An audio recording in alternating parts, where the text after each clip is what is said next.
ரொம்ப நாளா கேட்டிருந்தீங்க இந்த ரத்த சிகப்புல வாட்டர் ஆப்பிள் வேணும் வாட்டர் ஆப்பிள் வேணும்னு. இது நாட்டுரகத்தை இப்பதான் தேடி பிடிச்சிருக்கிறேங்க. தேடி பிடிச்சிருக்கிறோம். இது செடி நம்ம கிட்ட இருக்குதுங்க. இது நம்ம கொடுத்த செடியில காய் பிடிச்சது. அதுல இருந்து எடுத்து கண்ணு போட்டு உருவாக்கியும் வச்சிருக்கிறோம். இந்த தடவை நம்ம இதுல இருந்து கொஞ்சம் பழம் எடுத்துட்டு வந்தோங்க. அப்ப செல்போன் எடுக்காம போயிட்டு இல்லைன்னா மரத்த வீடியோ எடுத்துருக்கலாம். இந்த ரத்த சிகப்பு வாட்டர் ஆப்பிளுங்க. இது நாட்டுரகம். இதனுடைய கண்ணு வாருங்க இங்க இருக்குது. இந்த அளவுக்கு இருக்குதுங்க. இது எல்லாமே இந்த ரத்த சிகப்பு வாட்டர் ஆப்பிளினுடைய கண்ணுங்க. இது ஒரு கண்ணு 150 ரூபா வருங்க. இதுக்கு நம்ம பயணப்பட்ட தூரம் ரொம்ப தூரம். இப்படி எல்லாம் இந்த பிளட் ரெட்ல வாட்டர் ஆப்பிளே நாட்டுரகத்தில் இல்லைனாங்க. ஆனா இருக்குதுங்க, எல்லாத்துலயுமே இருக்குதுங்க. இந்த கண்ணு ஒரு 100-150 கண்ணு தான் நம்ம கிட்ட இப்ப கைவசம் இருக்கு. வேணுங்கிறவங்க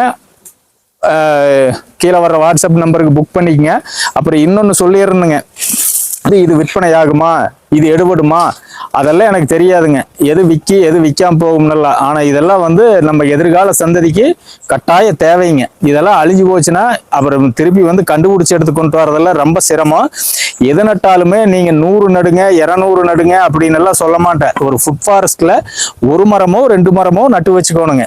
நாக்பூர் ஆரஞ்சு கூட ஒருத்தர் கமெண்ட் போட்டிருந்தாரு, நான் 300 மரம் நட்டிருந்தேன், அது நல்லா காய்கிலின்னு புடிங்கி எரிஞ்சிட்டேன் அப்படின்னு.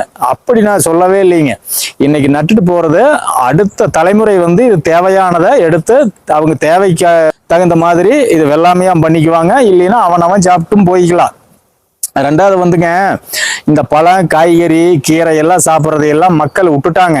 15 வருஷத்துக்கு முன்னாடி போனா டாக்டர் என்ன சொல்லுவாரு, பிளட் டெஸ்ட் எடுத்து பார்த்துட்டு உங்களுக்கு இந்த சத்து கம்மியா இருக்குது, நீங்க இந்த கீரை சாப்பிடுங்க, இந்த காய்கறி சாப்பிடுங்க, பழங்கள் சாப்பிடுங்க அப்படின்னு சொல்லுவாங்க.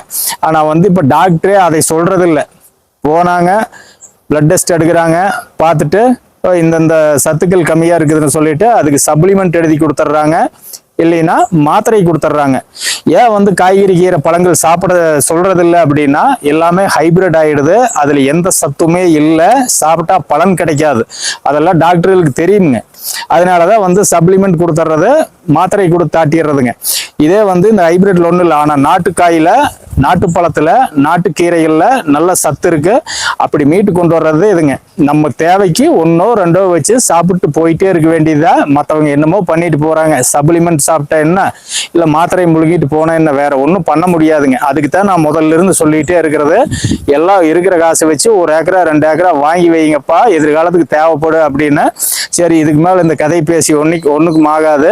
இப்போவாதும் போய் ஒரு 1 ஏக்கரா 2 ஏக்கரா வாங்கி வைங்க. தற்சார்பு வாழ்க்கைக்கு வந்தா மட்டும்தான் தப்பிக்க முடியும். பஞ்சமும் வரலாம், எல்லாம் வரலாம்.